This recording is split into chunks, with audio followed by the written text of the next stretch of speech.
FM Berkat Bagi Bangsa-Bangsa. Good morning. Halo, selamat pagi keluarga Rema. Pagi hari ini kita sudah disambut dengan cuaca yang mendung ya. Beberapa hari matahari, saya tuh kangen sama matahari keluarga Rema. Oke, gak apa-apa, yang penting tahu semangat, tetap sukacita, semuanya dilancarkan ya, amin. Keluarga Rema, pada pagi hari ini ada talk show bersama LBH Mawar Sharon di acara Koridor Hukum. Hari ini Nano yang menemani keluarga Rema, yang biasanya ada Agnes, tapi di sini ada saya, keluarga Rema, selama 1 jam ke depan. Anda boleh bergabung untuk tanya-tanya apapun seputar hukum, nanti bergabung di 081 2289 8855. Di studio sudah hadir perwakilan dari LBH Mawar Sharon Semarang. Sapa dulu yuk, ada Bu Bara, selamat pagi. Selamat pagi Mbak Nano. Pagi, luar biasa, cantik sekali. Cantik-cantik loh nih keluarga Rema di studio ya. Ada Bu Esther, pagi Bu. Selamat pagi Mbak Nano, selamat pagi juga buat keluarga Rema. Semoga semua dalam keadaan baik dan sehat. Amin. Yes. Pada pagi hari ini, temanya lumayan ya. Ini buat para wanita. Tema tindak pidana kekerasan seksual. Kayaknya cukup beberapa marak juga ya, sempat marak ya, sempat ngebum juga di berbagai berita. Dan kita akan bahas pada pagi hari ini. Mungkin keluarga Rema kalau mau tanya-tanya seputar tema boleh, di luar tema juga boleh. Yang pasti sekali lagi LBH Mawar Sharon melayani keluarga Rema yang ingin mendapat bantuan hukum secara gratis ya Bu Esther ya, betul ya, secara gratis dengan syarat. Silakan Bu Bara atau Bu Esther. Syaratnya sih kita bantu masyarakat yang kurang mampu ya Mbak Nano. Jadi dibuktikan dengan adanya SKTM, surat keterangan tidak mampu. Nanti untuk syarat-syarat yang lain bisa langsung hubungi ke kantor kita aja. Tapi yang pasti SKTM dulu. Iya, SKTM dulu ya untuk dapat bantuan secara gratis ya Bu ya. Keluarga Rema bisa menghubungi LBH Mawar Sharon nanti di nomor 024 7643 0978 024 7643 0978, atau keluarga Rema kalau mau ke kantor juga boleh di Ruko Royal Square Blok A nomor 23 Jalan Marina Semarang. Jam kantornya jam 8 sampai jam 4 sore. Oke, siap. Keluarga Rema setia di sini dulu ya. Nanti habis ini kita langsung masuk ke materi nih. Tindak pidana kekerasan seksual. Langsung saja ya Bu ya, pada pagi hari ini sebenarnya mungkin bagi masyarakat apa sih yang disebut dengan tindak pidana kekerasan seksual? Mungkin kita pikirnya taunya yang kayak mungkin dipaksa atau kayak gimana, apakah termasuk kayak pemerkosaan juga atau kayak gimana? Mungkin silahkan Bu Bar atau Bu Esther. Baik. Jadi sebelum kita bahas tentang apa itu tindak pidana kekerasan seksual, mungkin perlu juga kita sedikit tentang latar belakang kenapa ada Undang-Undang Nomor 12 Tahun 2022 ini. Jadi memang sebelumnya kan sudah ada peraturan-peraturan yang mengatur tentang beberapa bentuk kekerasan seksual, namun masih sangat terbatas, sehingga akhirnya dibuatlah Undang-Undang Nomor 12 Tahun 2022 gitu ya. Tindak pidana kekerasan seksual sendiri itu apa? Itu adalah segala bentuk perbuatan yang memenuhi unsur tindak pidana sebagaimana diatur oleh undang-undang ini, dan perbuatan kekerasan seksual lainnya sebagaimana diatur undang ini sepanjang ditentukan oleh undang-undang ini. Gitu. Nah, kemudian pengaturan tindak pidana kekerasan seksual ini didasarkan pada asas-asas penghargaan atas harkat dan martabat manusia, non-diskriminasi, kepentingan terbaik bagi korban, keadilan, kemanfaatan, dan kepastian hukum. Nah, karena kekerasan seksual ini kan pelanggaran hak asasi manusia ya, betul, ya, seperti itu. Jadi lebih ini kejahatan terhadap harkat dan martabat kemanusiaan ya, dan bentuk diskriminasi sehingga harus dihapuskan. Nah, sementara sering terjadi juga di masyarakat yang terjadi ya, yang mendapatkan dampak yang luar biasa itu kan biasanya terhadap korban seperti itu. Oke. Ini bisa terjadi bagi mereka yang belum menikah ataupun yang sudah menikah ya Bu ya, biasanya ya. Sudah menikah pun juga bisa mengalami. Ya, yang lagi terkenal ya keluarga Rema belakangan ini juga ada artis-artis yang juga pernah mengalami gitu ya. Oke, kemudian jadi apa tujuan dari substansi dalam undang-undang tindak pidana kekerasan seksual Ibu? Iya, jadi kalau tujuannya, kalau berdasarkan undang-undang ini, tujuannya ada diatur di pasal 3. Itu yang pertama mencegah segala bentuk kekerasan seksual. Kemudian yang kedua menangani, melindungi dan memulihkan korban. Kemudian melaksanakan penegakan hukum dan merehabilitasi pelaku. Kemudian mewujudkan lingkungan tanpa kekerasan seksual dan menjamin ketidakberulangan kekerasan seksual. Terdiri dari apa saja Bu kekerasan seksual itu sendiri? Oke, aku lanjutin ya Mbak Nanu. Ya, jadi silakan. Kekerasan seksual itu sebagai informasi juga sama keluarga Rema ya. Cuman biasanya kan cuma pelecehan seksual, tapi banyak nih aku jelasin ya. Jadi pelecehan seksual itu ada yang non fisik, ada yang fisik, terus pemaksaan menggunakan kontrasepsi, pemaksaan sterilisasi, pemaksaan perkawinan, penyiksaan seksual, eksploitasi seksual, perbudakan seksual, dan kekerasan seksual berbasis elektronik.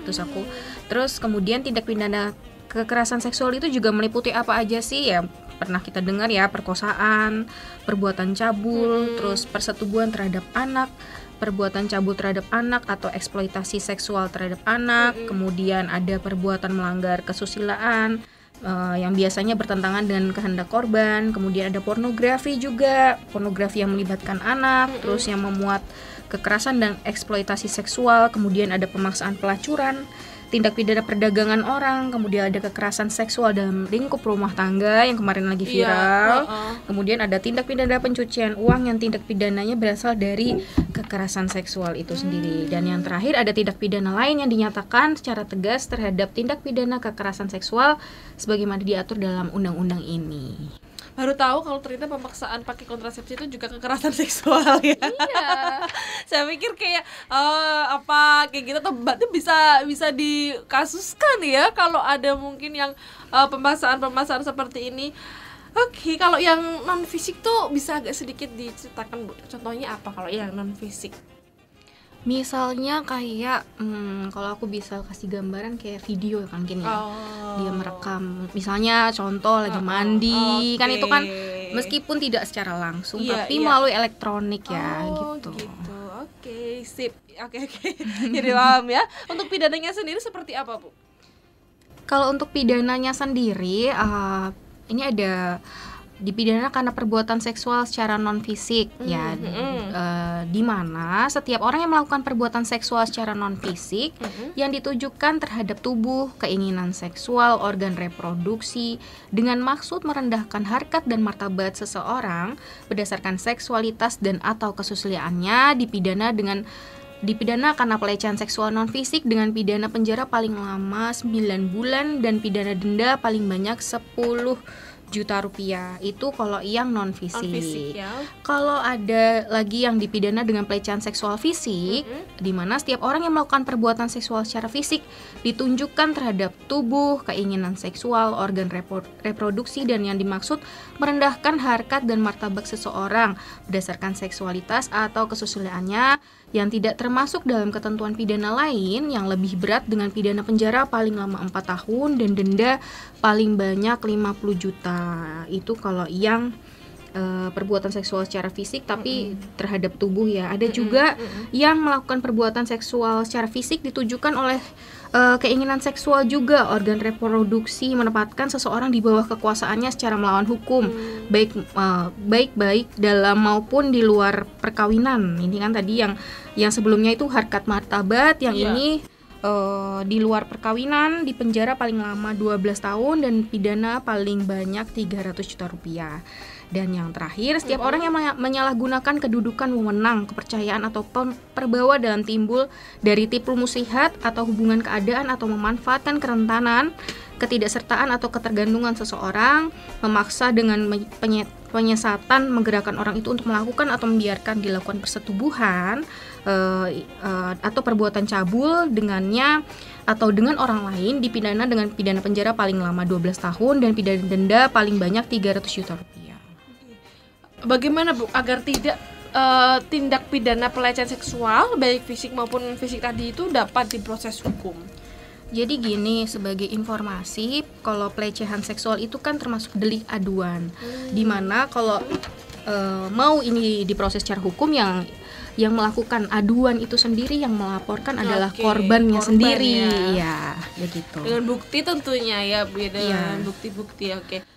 Tapi hal tersebut tidak berlaku bagi korban penyandang disabilitas atau anak, kan biasanya nggak bisa kan mereka. Jadi ada seperti pengampunya untuk melaporkan hal ini. Gitu. Ada lembaganya khusus gitu? Bukan, atau? seperti mungkin orang tuanya gitu kan masih di bawah. Harus diwakilkan berarti ya istilahnya ya. Karena mereka juga orang-orang yang kayak gini tuh justru mungkin malah sering terima kayak gitu ya, karena mereka orang yang nggak bisa ngelawan, apalagi kan anak-anak atau yang tadi yang menyandang disabilitas kayak gitu. Ada Bu Esther menambahkan? Kalau untuk seperti misalnya korbannya penyandang disabilitas ataupun anak masyarakat umum pun jika tahu jika ada hal-hal yang terjadi seperti ini, memang kalau anak kan ada keluarga dan lain-lain gitu ya. Tapi kalaupun masyarakat umum, kalaupun ada yang tahu, itu tidak masalah, bisa disampaikan gitu. Kayak bisa ikut ambil bagian untuk melapor gitu ya, untuk membantu si korban gitu ya. Iya, seperti itu. Tindakan kekerasan seksual apa lagi yang dapat dikenakan pidana, Ibu? Ada lagi nih, setiap orang yang melakukan perbuatan memaksa orang lain menggunakan alat kontrasepsi dengan kekerasan atau ancaman kekerasan, penyalahgunaan kekuasaan dan penyesatan, penipuan, membuat atau memanfaatkan kondisi tidak berdaya yang dapat membuat kehilangan fungsi reproduksinya, untuk sementara waktu dipidana karena pemaksaan kontrasepsi dengan pidana penjara paling lama 5 tahun dan pidana paling banyak 50 juta rupiah. Kemudian ada juga setiap orang yang melakukan perbuatan memaksa orang lain menggunakan alat kontrasepsi dengan kekerasan atau ancaman kekerasan, penyalahgunaan kekuasaan, penyesatan, penipuan, membuat atau memanfaatkan kondisi tidak berdaya yang dapat membuat kehilangan fungsi reproduksi, dipidana paling lama 9 tahun dan pidana denda paling banyak 200 juta rupiah. Kemudian ada juga setiap orang secara melawan hukum senantiasa menempatkan seorang di bawah kekuasaannya atau menyalahgunakan kekuasaannya untuk melakukan atau membiarkan dilakukannya perkawinan dengan atau orang lain, dipidana karena pemaksaan perkawinan dengan pidana penjara paling lama 9 tahun dan pidana denda paling banyak 200 juta rupiah. Biasanya di sini perkawinan anak, contohnya perkawinan dengan mengatasnamakan praktik budaya, kemudian ada pemaksaan perkawinan korban dengan pelaku pemerkosaan. Biasanya kan udah diperkosa sama ini, udah dinikahin aja gitu, juga bisa tuh kena pidana, kan maksa gitu. Kalau pemaksaan perkawinan biasanya mungkin jadi pada orang tua kali ya, orang tua yang pada maksa anaknya kayak gitu, bisa nggak sih Bu? Boleh? Apanya? Kayak pemaksaan perkawinan mungkin dari orang tua ke anak kayak gitu? Ya biasanya sih ya namanya juga keluarga kan, nggak mungkin juga langsung mungkin dipidana ada kan? Tapi kan biasanya anak kan lebih nurut sama orang tua, karena itu bisa diselesaikan dengan keluarga kali ya. Kalau bisa ya, kalau bisa cara kekeluargaan kenapa harus dilaporkan? Misalnya orang tua, cuman itu berarti banyak loh sebenarnya, berarti ya. Tambahkan Bu. Tapi kita lihat aja kepentingan terbaik korbannya seperti apa gitu kan. Jadi kalaupun itu anak-anak yang terbaik buat si anak itu sendiri apa gitu. Kadang-kadang orang tua mikirnya sudah yang paling terbaik lah tapi kita coba berpikir secara ini aja gitu kan. Yang dikedepankan kepentingan terbaik anak juga gitu. Kalau itu anak-anak gitu kan, apakah perlu dipaksa untuk menikah atau tidak gitu ya, karena dia juga punya hak untuk menikmati kehidupannya. Masih mungkin kalau yang masih anak-anak juga kan masih punya hak belajar, bermain dan lain-lain. Gitu. Baik, bagaimana jika kekerasan seksual dilakukan oleh seorang pejabat, Bu?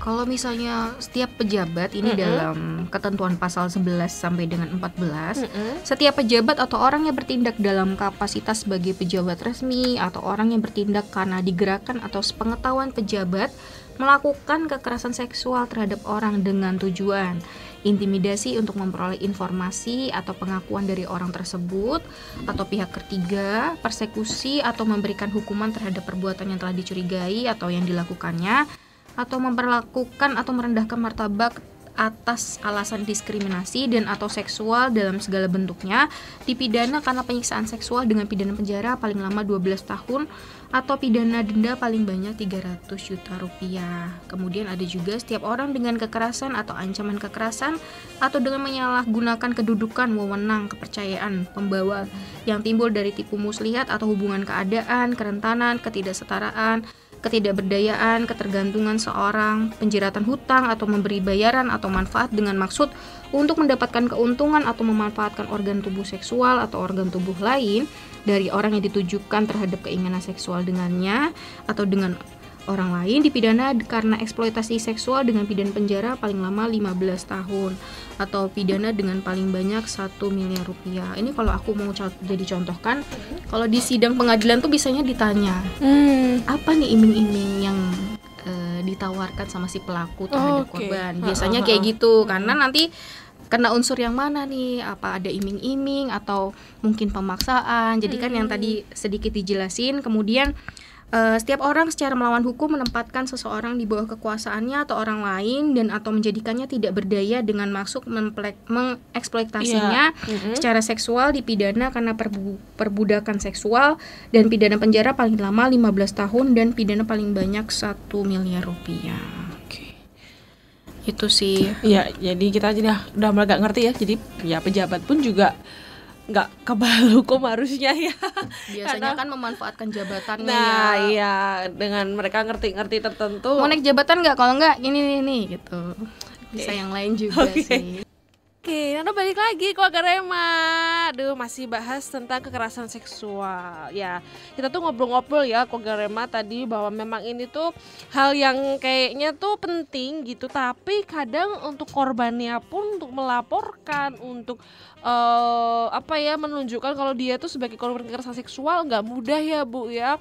Bahkan sempet gitu yang saya bilang tadi, kita waktu ngobrol ada artis Cinta Laura tuh, dia orang yang sangat mendukung kalau kamu tuh korban, ayo speak up, ngomong dan akan dilindungi. Justru jangan kita masyarakat tuh malah kamu korban ini, dibully, nah tambah ya dibully, tambah dimalu-maluin. Dia sendiri aja sudah menanggung itu tuh sudah berat kan. Betul. Dan ini juga nggak terjadi di kalangan orang dewasa, anak-anak pun banyak ya Bu ya. Betul, memang banyak banget ya. Yang lagi viral juga kemarin juga anak umur 8 tahun dan 5 tahun itu juga persetubuhan. Nah, padahal kan memang mengirannya mereka main-main ya. Nah itu dia. Ya tapi karena emang nggak ya belum umurnya untuk tahu seperti itu ya. Cuman kan memang lebih baiknya kita kasih edukasi mungkin. Betul. Awal-awal ya untuk bisa diterima anak itu edukasi seperti apa sih kalau misalnya udah dipegang bagian sini bilang mama ya, atau bilang papa atau ya, sampaikan atau betul, siapa gitu, betul, atau bilang kakak betul. gitu. Itu sih paling sebatas itu ya kalau anak-anaknya. Iya.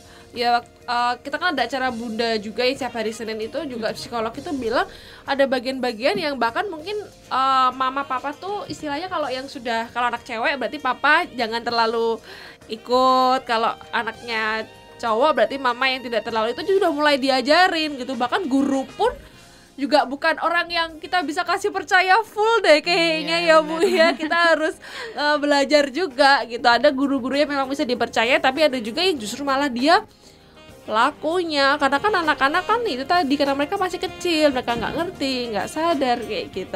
Oke, bagaimana Bu hukumnya jika ada orang yang tanpa hak melakukan perekaman atau mengambil gambar yang bermuatan seksual? Tadi seperti yang tadi mereka dulu sempat viral di kamar ganti. Nah, yang sempat viral kayak gitu. Terus di pom bensin. Nah, di pom bensin ada toilet ya toilet sempat umum, viral. Iya, betul. Silakan. Jadi, ya hukumnya gimana sih nih? Setiap orang yang tanpa hak melakukan perekaman, mengambil gambar atau tangkapan layar yang bermuatan seksual di luar kehendak atau tanpa persetujuan orang yang menjadi objek perekam atau gambar dan tangkapan layar, kemudian mentransmisikan informasi elektronik, yang bermuatan seksual, keluar kehendak penerima yang ditujukan terhadap keinginan seksual, dan juga melakukan penguntitan atau pelacakan menggunakan sistem elektronik terhadap orang menjadi objek dalam informasi atau dokumen elektronik dapat dipidana karena melakukan kekerasan seksual berbasis elektronik dengan pidana penjara paling lama 4 tahun dan denda paling banyak 200 juta rupiah. Selain itu juga jika perbuatan tersebut dilakukan dengan maksud untuk melakukan pemerasan atau pengancaman, memaksa, menyesatkan, memperdaya seseorang supaya melakukan, membiarkan dilakukan atau tidak melakukan sesuatu, dipidana dengan pidana penjara paling lama 6 tahun atau denda paling banyak 300 juta. Jadi nggak cuman yang melakukan hal itu, tapi yang membiarkan juga bisa kena pidananya. Ya, bagaimana dengan hukum bagi pelaku kekerasan seksual yang masih kerabat, Bu? Oke, kalau yang masih kerabat di sini itu pidananya yang kalau dimaksud dalam pasal 5, pasal 6, pasal 8 itu ditambah 1/3 jika dilakukan dalam lingkungan keluarga, kemudian dilakukan oleh tenaga kesehatan, tenaga medis, pendidik, tenaga kependidikan, tenaga profesional yang mendapatkan mandat untuk melakukan penanganan, perlindungan, dan pemulihan, kemudian dilakukan oleh pegawai, pengurus atau petugas terhadap orang yang dipercayakan atau diserahkan padanya untuk dijaga. Kemudian dilakukan oleh pejabat publik, pemberi kerja, atasan, pengurus terhadap orang yang dipekerjakan atau bekerja dengannya. Kemudian dilakukan lebih dari 1 kali atau dilakukan terhadap lebih dari 1 orang, dilakukan oleh 2 orang atau lebih dengan bersekutu, dilakukan terhadap anak, dilakukan terhadap penyandang disabilitas, dilakukan terhadap perempuan hamil, dilakukan terhadap seorang dalam keadaan pingsan atau tidak berdaya, dilakukan terhadap seseorang dalam keadaan darurat, keadaan bahaya, situasi konflik, bencana atau perang, dilakukan dengan menggunakan sarana elektronik, mengakibatkan korban mengalami luka berat, berdampak psikologi berat atau penyakit menular, kemudian mengakibatkan terhentinya atau rusaknya fungsi reproduksi, mengakibatkan korban meninggal dunia. Ini sebenarnya ada pemaafan atau semakin berat gitu kan. Itu tadi aku jelasin kalau semakin beratnya kalau misalnya perbuatannya seperti yang aku jelasin tadi ditambah 1/3 gitu. Iya. Oke, ya bahkan ada yang korbannya terus sampai dibunuh, dimutilasi. Ya kan ada yang dalam keadaan tidur atau dalam keadaan apa dibunuh dulu. Kayaknya macam-macam ya kejauhan sekarang tuh kekerasan seksual. Ya, seperti yang Ibu Bara juga tadi bilang, media sosial itu termasuk ambil bagian besar ya untuk mempengaruhi bukan hanya orang-orang dewasa tapi anak-anak juga. Silakan Bu Esther. Jadi memang karena pandemi ya tadi sempat kita bahas juga pandemi ini anak-anak yang tadinya biasa sekolah datang langsung kemudian harus online sehingga mereka semakin terbiasa menggunakan gadget dan lain-lain. Nah, masalahnya ketika kita tidak diimbangi dengan filter gitu ya, tidak ada penyaringnya gitu. Padahal sebenarnya ini kan generasi filter ya, mau foto aja semua di filter. Harusnya ya. Tapi memang butuh bantuan orang tua dan masyarakat juga ya ketika melihat ada apa ya yang seperti itu. Kadang-kadang anak-anak ini khususnya anak-anak ya, anak-anak di bawah umur mereka belum mengetahui dampaknya. Nah, butuh orang dewasa untuk menerangkan gitu ya. Terkadang dia lihat apa ini tontonan seperti ini menurut dia ya tontonan yang seru gitu ya, yang fun buat anak-anak gitu. Tapi ternyata ketika dia punya rasa interest, rasa keinginan ingin tahu yang lebih tinggi, ya kan dia mau bentuk mencoba dan lain-lain, ternyata itu bisa berbahaya dan ternyata itu bukan cuman kenakalan anak-anak, itu bisa menjerumuskan ke masalah hukum seperti itu. Jadi memang butuh bantuan dari semua pihak ya untuk hal-hal seperti ini untuk bisa mengedukasi khususnya untuk anak-anak. Nah, syukur tadi dari Radio Rema tadi katanya ada ini ya dari Bunda ya, program Bunda juga sudah dibantu untuk mengedukasi ya bahwa pentingnya juga untuk memberitahukan anak-anak ya bagian-bagian mana yang vital dan tidak boleh sembarang dan dianggap main-main gitu ya, karena kadang mereka pikirnya itu main-main saja gitu ya gitu, atau bagian mana yang memang harus dilindungi gitu ya. Dan kalau ada yang sentuh tanpa izin dan lain-lain, bahkan tadi saya menarik sih dibahas orang tua pun ya, kalau dia orang tua perempuan terhadap anak yang laki-laki pun sudah harus tahu sampai batasan mana gitu ya untuk diedukasiin ke anak-anak gitu ya. Jadi ya penting juga sih ya untuk bersyukur ya Rema ada program seperti itu Gituan, juga ya, ya, harus untuk semakin banyak orang tua yang ngerti ya Bu ya. biar Betul, melek betul. juga gitu ya secara psikologi dan secara hukumnya seperti apa. Itu kan kadang-kadang korban nih, mohon maaf nih, kita misalnya bilang ditoel aja nih Iya, misalnya ya, ditoel iya, aja nih misalnya. Ada orang yang merasa itu biasa Iya. gitu ya. Jadi ya atau ada orang yang menganggap itu tidak biasa tapi tidak berani bersuara. Betul. Gitu. Ada yang begitu ini aja ngapain langsung ya, ngamuk langsung Jadi, orang-orang kan beda-beda ya, Iya, beda-beda iya. karakternya gitu ya. Kalau sudah intinya sih kalau itu sudah merendahkan harkat dan martabat gitu ya, dan sudah bentuknya sudah harassment sih ya, seperti itu. Betul. Dan di LBH sendiri banyak Bu menangani kasus-kasus yang kayak gini. Iya, jadi macam-macam sih ya kalau kasus-kasus yang datang gitu ya. Makanya memang harus hati-hati dan butuh pengawasan gitu ya. Tadi Mbak Nano juga sempat bahas ya bahwa di sekolah juga ternyata kita harus hati-hati dengan guru dan lain-lain. Ada juga di daycare gitu ya, ada yang konsultasi juga gitu ya. Di daycare pun kita tetap ya kita hati-hati saja gitu, kita mempercayakan anak. Kadang-kadang kan orang tua nggak punya pilihan ya. Betul. Mungkin kedua belah pihaknya kerja sehingga dia mau tidak mau pun harus menitipkan anaknya ya ke tempat penitipan anak gitu ya. Tapi ternyata terjadi hal-hal yang tidak diinginkan gitu ya. Jadi memang tetap edukasi bagian-bagian tubuh yang vital ke anak-anak itu memang basic sebenarnya ya, dan tetap harus dilakukan gitu ya. Kemudian kadang ada juga tuh misalnya dari karyawan atasannya yang ini kan kalau tadi kita bahas juga kan ada yang verbal ya gitu. Atasannya kalau bercandanya ke arah-arah mana gitu ya. Kadang ada orang ada yang senang-senang saja tapi ada yang terganggu. Kalau udah terganggu kan udah dia merasa harkat dan martabatnya direndahkan gitu kan. Ada yang mungkin atasannya main-main colek-colek dan segala macam gitu ya, dan mereka pun takut mengadu gitu ya, takut mengadu kemana daripada nanti dipecat gitu. Tapi seperti yang sudah disampaikan Bu Bara gitu ya tadi ya, bahwa ada pidananya juga gitu kan. Jadi memang butuh keberanian juga sih dari korban untuk menangani kasus yang anak-anak juga Bu di LBH tentang kekerasan seksual ini. Kalau kasus ada beberapa sih, kita ada kasus-kasus dan tertangani ya artinya. Tapi ya itu memori mereka ya, artinya yang harus kita segera selamatkan. Iya, karena kalau sudah terjadi kan ya tadi sih udah memori sudah terekam gitu ya untuk anak-anak.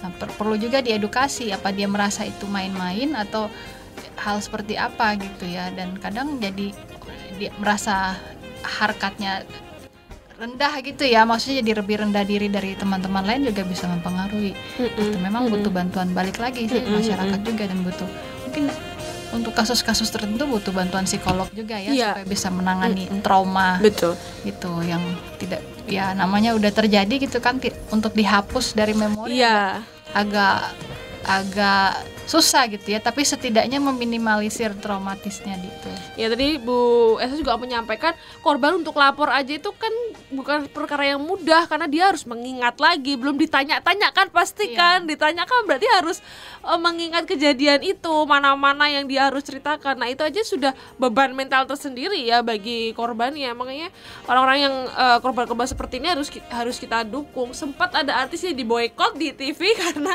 dia udah dipidana sih, memang dia sebenarnya udah dipidana, sudah keluar, tapi karena mungkin marak di TV lagi dan banyak yang kontra gitu, sedangkan korban ini di rumah masih dia masih trauma sampai kapan kita nggak ngerti, kok malah si pelakunya ini di TV gitu kan udah terkenal, udah kayak nggak ada terjadi apa-apa, sedangkan korbannya ya emang udah dihukum, tapi itu tadi mental health-nya si korban yang harus di ini ya Bu ya. Aduh luar biasa. Bisa dibantu ya Bu kalau ada korban-korban yang seperti ini di LBH Muhammad Syaron? Iya bisa, kalau ada silakan mengadu, jangan takut juga ya, jangan takut juga. Ya kalaupun didatangkan pasti juga dirahasiakan identitasnya seperti itu. Oke, baik. Kita udah sampai di kesimpulan. Mungkin ada yang mau disampaikan Ibu terakhir dari Bu Bara atau Bu Esther tentang hal ini? Tentang kekerasan ini aja ya, tindak pidana ini. Untuk tindak pidana kekerasan seksual sendiri sih menurut saya ya lebih aware lagi ya, nggak cuma orang tua, nggak cuman orang lain di sekitar kita gitu, bahwa ternyata memang kekerasan seksual ini nggak melulu soal pemerkosaan, nggak melulu soal itu, nggak melulu soal itu, tapi Iya. pemaksaan, mungkin perekaman video, mungkin colek sana colek sini, maksudnya sekecil itu pun bisa dilaporkan gitu. Iya. Maksudnya